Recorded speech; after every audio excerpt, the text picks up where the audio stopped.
Hey, Jeff. Hey, Eric. How are you? I'm pretty good. How are you? Doing well. You know what? I'm doing great now because I went downstairs. I went outside today. I braved the cold this morning. You're a hero. And what was really great, in all of this bitter cold, I went down to the lobby and I saw... Did they finally take down the decorations? That they took the decorations down. I did like a pirouette. I was so happy down there. I saw our doorman Leo and I just spun and he said, I know. So for everyone out there who was concerned about our excessive decorations in our lobby for the extended holiday season, I'm talking like it's been like early November. Months. Yeah. Until today, through 2018, our long national nightmare is over. Yeah, congratulations to us. I can't wait to go see it. Just in between North Korea and Trump versus Bannon and SoundCloud and Jolly Christmas decorations and whatever else we're all talking about today, Jeff and I wanted to make sure that everybody knows that we have our live show happening here in New York City next week, next Wednesday, January 10th. Tickets are on sale right now at ItsTheReal.com. Jeff, I was having a conversation with someone yesterday and realized that for as much as we're known for our creative work and for our decade-long career, which another person pointed out to us today. That we're old? 10 years is a long time. Yeah. There are some of you guys out there who may be like, you know what? These guys are just interviewers and I'm here for the guests. And that's fine. That's cool. We love that you guys like our interviews. It's interesting to me to hear people who are like, you should get Cardi B on the podcast. And it's like she was already up here a year ago. Killer Mike on the podcast. Happened in May. Have you ever thought of getting Mano on the podcast? Happened in 2015. Would you ever consider getting Bill Bellamy? Bill Bellamy, I would consider getting on the podcast, but he has curved me numerous times on Facebook. So I'm still looking for a good way to get in touch with Bill Bellamy. I was looking for a solid hour when I woke up this morning. So we love that you guys love the podcast, and we love doing the podcast. It is our honor to sit down with people and give them a platform for them to tell their story. Yeah, and also it's a good reason to clean up the apartment. Yeah, yeah. Some of you, though, probably have no idea how we got here. You might not know the years that we put in doing weekly YouTube videos out of our own pockets, earning respect from artists and labels and viewers alike, the creative challenges that we met and overcame, and always trying to stay ahead of the curve. And that meant switching up what we do technically for a living. So yesterday we were on Instagram Live and somebody was like, what do you do besides podcasting and rapping and overall being cool dudes? And it's like, I don't know, that takes up a lot of time. That's a 24-hour job. But you guys, you may not know the podcast that we did back in 2010. You may not know the red carpet and music festival interviews that we did from everyone from Stevie Wonder and Questlove to Alice Cooper and Feist and J. Cole and ASAP Mob. And also we interviewed the dog from Annie. That was pretty terrible.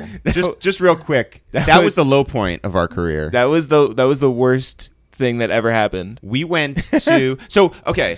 Again, we're self-made guys. At one point, we got big music managers at a company called Adam Factory. You guys may know Troy Carter, who is the Spotify executive now, but he made Eve, he made Lady Gaga, he made like Charlie Puth and Lindsey Sterling. He's a big manager, and he had this company called Adam Factory, and we, your local hip-hop sketch comedians, were taken into the fold, and we were right alongside John Legend and Miguel and us, right? Future was signed there for a week. Yeah.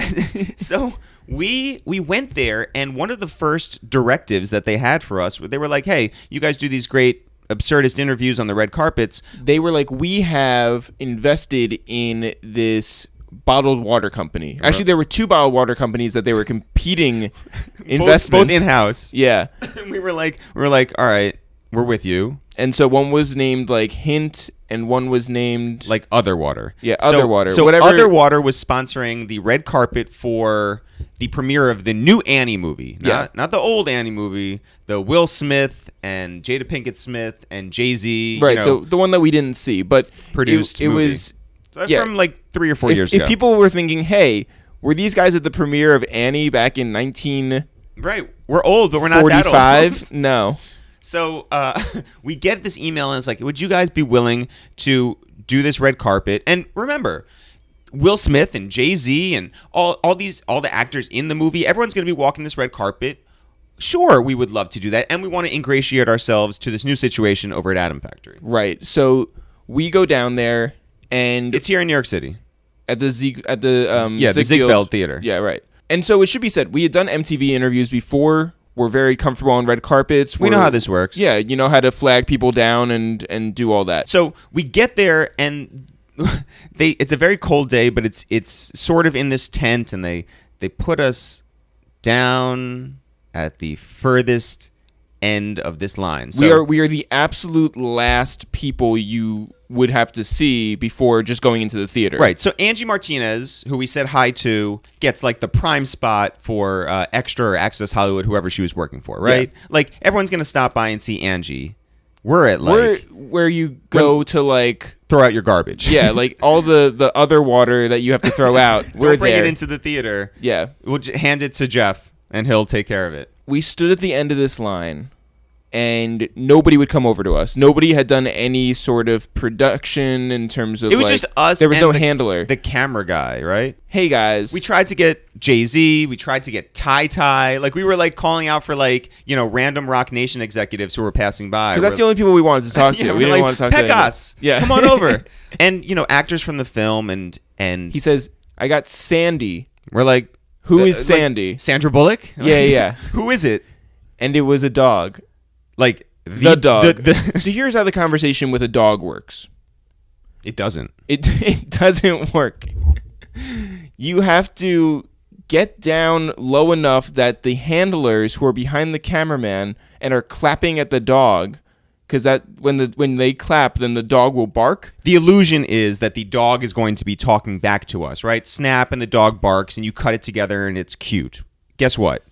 We're not into cute. So dumb. By the way, so after we get through with this, and we're so livid, Angie Martinez is talking to Jay-Z. We're talking to a dog, and not Sandy. even getting good answers because the dog kept barking all over us. Like it wasn't. The handlers kept clapping because they couldn't see our mouths moving. We got turned down by everybody except the dog, and we walked home from the Ziegfeld Theater enraged. It was freezing cold outside, and I'm typing on my phone at our new managers, just trying to be like, never let this footage out, ever. Like, just so mad, so hungry, and had a headache, and I wish I had some sort of like Tylenol or Advil. Well, at least we had the other water. And some other water. Yeah. Some of you may not know that we put out a mixtape with DJ Drama featuring Bun B, Mano, Hannibal Buress, Freeway, Lil Jon, and got ourselves on stages at Bonnaroo and Brooklyn, and we put on a show here called the Yolono Tour, where it was like you only live one night only. Yolono. And we had 1 million people on stage with us, which was crazy. Some of you may not know that we took 3 years to craft Teddy Bear Fresh, our debut album, which had so many features like Currency and Smoke DZA and Bun B and Angie Martinez and Tunji Ige and Jazz Cartier and Michael Christmas. I mean, we were also on there. Like, it should be said. You know what? It's a lot of features, but we were also on Here's there. one that we don't talk about a lot. We asked Wale for a feature. Right. We went to Dykeman uptown. So Dykeman, if you're not from New York, Dykeman is known for Dominican parties during the summer. In the wintertime, not as poppin'. It's not as poppin'. So Wale was coming to New York to shoot a music video with Chinks Drugs. Yep. And we hit him like, hey, we want to talk to you. Where can we meet up? And he's like, cool, come up to Dykeman. I'm going to shoot a video tonight. For some reason, there wasn't any timetable. Right. It was sort of just like, hey, we're going to be shooting all night. Come through. And we jumped on the train and we headed up there. And by the way, I should be saying, of course there wasn't a timetable. Like, it's a video shoot. Yeah. Like, so nobody's going to be like, hey, this is the detailed rollout of where we're going to be. Instead, it's come to Dykeman. Yeah. We'll be there. There was no call sheet. So no. we take the train up there and we jump off at Dykeman, and miracle of all miracles, we step out on the street and we see a big tour bus, and we're like, oh, okay, that's where Wale is. Let's go, as we do, find Wale and talk with him. Yeah. So we wait for the light. We cross the street. We see Wale and his team boarding the bus, and we're like, great, let's hustle over there. And as the last person boards the bus and we're crossing the street, the door closes, and as we walk up to the bus, the bus pulls away. We're like, no.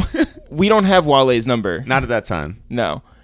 And we hit up Wale's manager, Rich Kleiman, and we said, "Hey, where is this video taking place so we can go to the next location?" He's like, Dykeman. We're like, thanks. Great. So we see the bus. Like, you have to understand, it's at night. No one's around. There's no like video crew to ask. I don't know if they just stopped to get a bite to eat or something like that. But the bus takes off, and the two of us are just standing there. We're like, well, what do we do now? You follow the bus. So we try to like watch the bus as it goes uptown. We just figure like, all right, let's hustle after it, and we did. And we end up at some basketball court many blocks down the road. And we hung out there, and we're trying to hit like French's manager. We're trying to hit Rich Kleiman. We're trying to hit just anybody who could help us try to lock down Wale, just so we could be like, hey, I know we had discussed this idea, but let's work this into a realistic thing. Can we get a verse from you? So we wait around for a little bit, and we see that Wale's filming off in the distance. And Wale and Chinks are being trailed by this camera team, and they walk by us, and Wale daps us up, and he keeps going, and he gets back into the bus, and the bus leaves again. We're like, fuck. Like, so, there's still nobody to hit up. The bus leaves again, going the opposite direction. We lose the bus at some point, and I don't know how this happened, but we ended up back on that street corner, and we're like, do we give up now? Well, the original street corner. The original street corner. And we're like, do we give up now? Do we just get back on the train and head home and like get something warm to eat and forget this night ever happened? Or do we stand there for 30 more seconds and then... 30 more seconds? It was like 30 minutes. Well, yeah, but I'm just saying that to our right, we hear some guy say, hey... Are you here for the video? And we say, yes. We're like... absolutely here for the video. Who are you? Magic man. And he was like, first of all, he says whatever his name is, and that wasn't important. Yeah, we didn't, you're just some guy. What was actually important was who was with him. His dog. I'm seeing a theme. And he's and he introduces his dog as, he says, "This is my dog, Waka Flocka Flame." Dog. He's very famous. He's Instagram famous. He's in a lot of videos. And by the way, that's not something where you just like say like he's Instagram famous and good luck looking it up. This was like, let me take out my phone, show you his Instagram account, and show you how insignificant yours is compared to my dog. Yeah, the dog had so many more followers than us. We are so insignificant. Like anytime you think, oh, we're verified on it, doesn't matter. That dog is like popping. That dog was like hundreds of thousands, and he's in every music video. And he was like, hey, where are we going to find this Wale and Chinks video? We're like, I don't know. And he says, well, let's try this way. So we end up walking due west with these dudes. Also, some other like white kids walked by, and they were like, they were definitely from like Greenwich or something. Yeah, and they were looking to meet, who was ever on set. Like they might have looked like Tucker Carlson or something. Like they were so white. Like I understand that like we are white, but like they were so white. They're very white. Yeah. And when we let them sort of like walk ahead, we're like, let them sacrifice them, right? Yeah. And so we get there and we see Mano, and Mano, these kids try to dap up Mano, and Mano walks right through them towards us and gives us huge hugs because that's our guy. Yo Gotti was there, Chinks Drugs was there, and Wale, and we eventually go up to Wale, and we're like, Wale, you don't understand what we've been through to get this verse from you. Yeah, it was almost like a vision. It was almost like trying to find the ring in Lord of the Rings. Right. Like we had come up with this coalition of we met Waka Flocka the dog, yes, and he led us to the white kids. And then, like it's like you have somehow journeyed across all of Dykeman to get to this moment. Yes, and we are there with Wale, and we say, Wale, we want to get you on our new project. Here's the vision. Here's the plan. Now all we need is the execution. And he goes, Rose, Rose, Rose. And we're like, Rose. What? Rose, Rose, Rose. No, like, what do you mean? Not repeat yourself. As Dan likes to say, did you not hear me or did you not understand me? And by the way, we were like, where's Ross? Not here. Every other rapper's here, not Rick Ross. And he was like, basically, we had to get his verse through Rick Ross had to approve it. By the way, I mean, clearly that was a curve. It was like, yeah, I don't want to do this. Yeah. Like, here's your next challenge. Go find Rick Ross and like get that. And we're like, Rick Ross already owes us a verse. Like, why you think he's gonna say yes to you too? It was almost like we had defeated everybody else. We had to go meet the biggest boss. Right.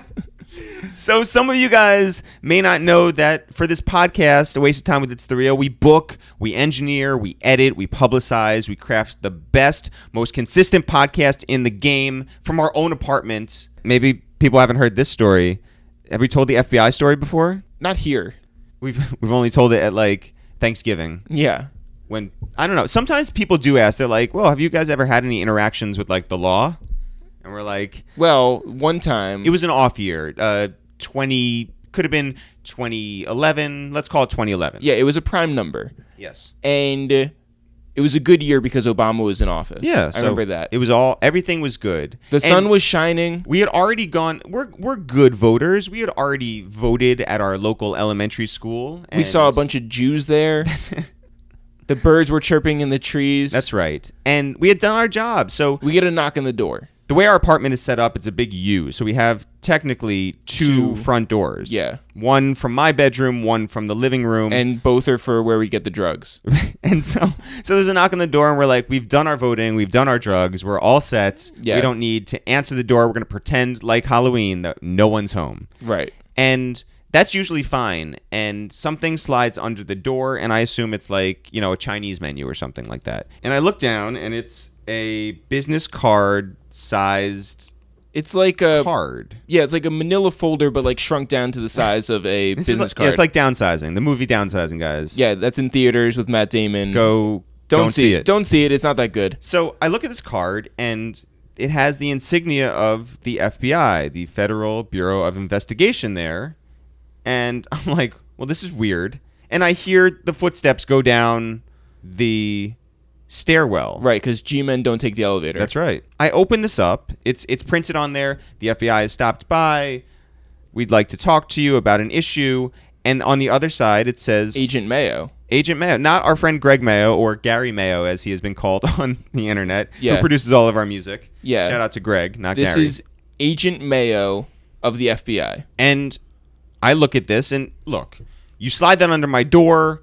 I look at it. It seems official. I'm like, I better call these guys and find out what they were looking for. So I do. I call Agent Mayo, who picks up, and they're outside at this point. And I'm like, hi, this is Eric Rosenthal. You just stopped by my apartment and slid this thing under my door. We're home. I was in the bathroom. Sorry. I wasn't in the bathroom. No, but good cover. Thank you. Yeah, Thank you. Real good cover. Hey, they believed it, right? Yeah. They're like, no problem. We'll come back. I was like, fantastic. I'll have the door open. And I hang up the phone, and then I tell Jeff, who's in his room. And I come over and I say, what the fuck are you doing? That guy does not work for the FBI. And I was like, oh my God, you're right. So I call. Lock the doors. Yeah. Eric's like, he's on his way back, and I say, oh my God. So now you've got it in my head that like we're gonna be robbed. Yeah. So what can we do to stop this or to figure out who these guys are? And so in a fit of panic, I am now dialing up the FBI. The actual the actual number to the headquarters. Which, who knows what that is? What do you mean? I mean, like, I called up somebody. I'm just saying, No, it you wasn't look like it I up called, online. like, yeah, I didn't say, like, 911 or something. No. I didn't say, Siri, give me. Call the FBI. Yeah. Anyway, I get to whatever office that then transfers me to the New York division of the FBI, and I have to then get on hold. And meanwhile, like, you can just hear the footsteps, like. They're on their up. way. Yeah. Like, guns drawn. Right. And I finally get in touch with somebody at the FBI who I say, hi, this guy just slid this thing under my door. He says his name is Agent Mayo. Do you know, like, who this is? Is this person an actual agent of the FBI?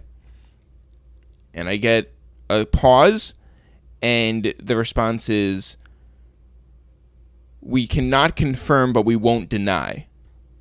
And at that exact moment, I can't even convey how much like a movie this was. But Jeff has that on speakerphone, and the moment they say the word deny, it's like, and we're like, holy fuck.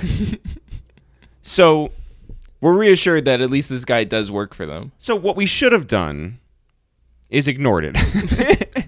We should have actively stayed quiet and monitored the situation from behind the peephole. But what we did was put our foot against the door and slowly open up and be like, no, we were super welcoming. We were you're like, not going to rob us, right? no, we were like, hey! We're like, welcome to our house. And remember, this is 2011 when we still believed in the government. That's right. And so they The good come old in days. and we're really welcoming. We're like, do you guys want crudité? Do you guys want hors d'oeuvres? Do you guys we're want... like, what's going on, guys?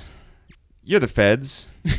And so this guy comes in with his partner and they say, you know, have you heard of Some name. And And we're like, I don't know whether you're talking about a guy or a girl or don't even know. And they're like, you haven't heard any strange noises? we're like, no. We're like, actually, before we moved in here a number of years ago, they reconstructed the whole place and they put an extra foot of concrete. So really, you don't hear much from any other floor. And we're able to play our music. And they're like, what? Like, we're searching for someone who something as bad has happened to. Don't tell us about, like, the construction of this apartment. Well, they said that the person upstairs had disappeared. And we're like... Well, that's why we haven't seen that person. Or heard anything. Yeah. So at a certain point when we've given them all the information that we could possibly give, and by the way, we didn't rat anybody out, so chill, okay? So shouts to Cameron. We're not the feds. They're the feds, okay?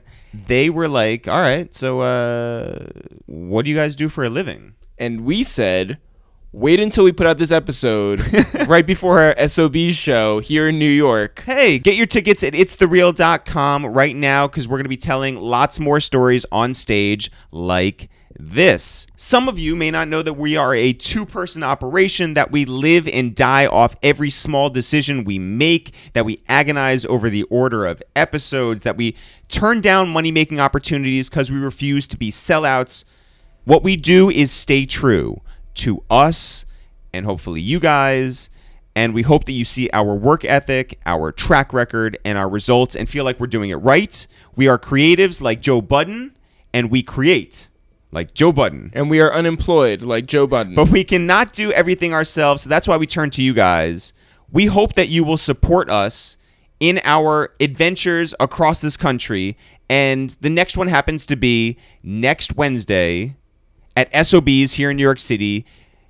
It is a show based around us and our talents and our jokes and our humor and our stories and our music and our friends and our family, and it's called It's the Real 2 SOBs. If you've been to our shows in New York, in Los Angeles, in London, you know what it is. There's a focus on us and our hilarious stories, of which we have many from the 10 years, we're old, in this business, on our talents, and certainly on surprises. As creators, this is going to be an epic night. And just as important, if you live in New York City, or Jersey, or Connecticut, or even further, or wherever you are, please let other people know, because people might not be aware that we're doing a live show next Wednesday night at SOB's here in New York City called It's the Real 2 SOBs. Also, if you live on the floor above us or once did, please contact the FBI because they were looking for you about 6 years ago. That's right. So here's what we get a lot of the time. People are like, why aren't you guys bigger? And I think that there's honestly a lot of reasons for that. You could say, well, if you guys kept doing the sketches forever, you would be bigger. Maybe. You could say if you didn't sell your TV show to a certain network and they got on and, you know, that would have been your way to success. If you did more of this or this or this, it would have been bigger. Or if you had different guests on your podcast, it would have been bigger. We're trying to create a bigger wave, right? Sure. We're trying to create a bigger wave here, and part of that is doing these live shows, and I think we've had a lot of success in navigating those waters so far. 2017 was a phenomenal professional year for us, and we want to build on that for 2018. And part of that is for us to do these live shows that focus more on us and our storytelling and our personalities in different cities. Toronto, Atlanta, Houston, Philly, the DMV area. Go back out to the UK, go back out to Los Angeles, maybe do the Bay out there. We want to take this show all around, and our hometown, New York City, is the first date in 2018, and we wanted to make this one special. So if you guys are in or around New York City, now is the time to go get your tickets to what will be a very, very, very special night at SOBs. ItsTheReal.com is where you can go get tickets. Be part of this movement. Let's do this thing together and build this thing of ours into something monumental. 2018 is all of our year. Thank you guys for your support. We really look forward to seeing you next week. Jeff, anything else? I just want to say that we are going to be doing more episodes like this every once in a while. We're going to be doing more episodes of Two Jews and Two Black Dudes Review the Movies. We're going to be doing some more things that are more out of the box ideas that are not just, hey, let's have an interview. I think that we want to expand the idea of what a hip-hop podcast can be. Yeah. And by the way, if you look at our journey throughout these 10 years... That's always what we've been doing. That's what we want to do. We want to stay ahead of the curve and do fun things that keep you guys engaged. With all due respect, if we had a guest on like Sandy the dog, right? Would you guys tune in? I don't know. But if we did Pictionary with Sandy the dog, then now we're talking. Yeah. So look forward to that. New episodes of A Waste of Time with It's the Real coming soon. Book coming later this year. New album coming sooner than you think. More live shows on the way. Again, go to ItsTheReal.com right now. Support your boys, It's The Real. This Wednesday night, January 10th, 2018. Doors at 7, show at 8. SOBs here in New York City. Tickets at ItsTheReal.com right now. Bring a friend. Bring your family. Bring a date. Bring your dog. Bring your dog. Bring your dog so we can talk at it. That's right. As always, Jeff, not for real, for real. Sure. We'll see you guys on Wednesday.